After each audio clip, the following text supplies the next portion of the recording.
बिस्मिल्लाहिर्रहमानिर्रहीम। पाकिस्तान और दुनिया भर से बोल इस्लाम ऑफिशियल पर सुनने और देखने वाले तमाम अहले इस्लाम भाई अस्सलाम अलैकुम जी। तो आज जिक्र करते हैं बलम बिन बाउरा की जुबान लटक कर सीने पर क्यों आ गई। तो उसका वाकया कुछ यूँ है कि ये शख्स अपने दौर का बहुत बड़ा आलिम और आबिद व ज़ैद था और इसको इसमें आज़म का भी इल्म था। ये शख्स अपनी जगह बैठा हुआ अपनी रूहानियत से अर्श आज़म को देख लिया करता था और बहुत ही मुस्तजाबुल दुआवात था कि इसकी दुआएं बहुत ज़्यादा कबूल हुआ करती थी।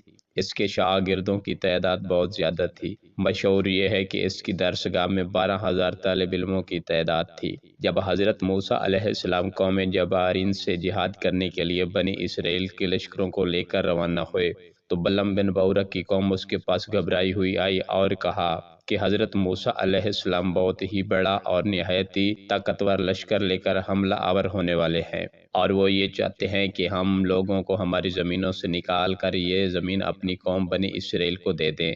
इसलिए आप हज़रत मूसा अलैहिस्सलाम के लिए ऐसी बदुआ कीजिए कि वो शिकस्त खाकर वापस लौट जाएं। आप क्योंकि मुस्तजाबुल दुआवात हैं इसलिए आपकी दुआ ज़रूर कबूल हो जाएगी। ये सुनकर बलम बिन बऊरा कांप उठा और कहने लगा, तुम्हारा बुरा हो, खुदा की पनाह, हज़रत मूसा अलैहिस्सलाम अल्लाह के रसूल हैं और उनके लश्कर में मुमनों और फरिश्तों की जमात है।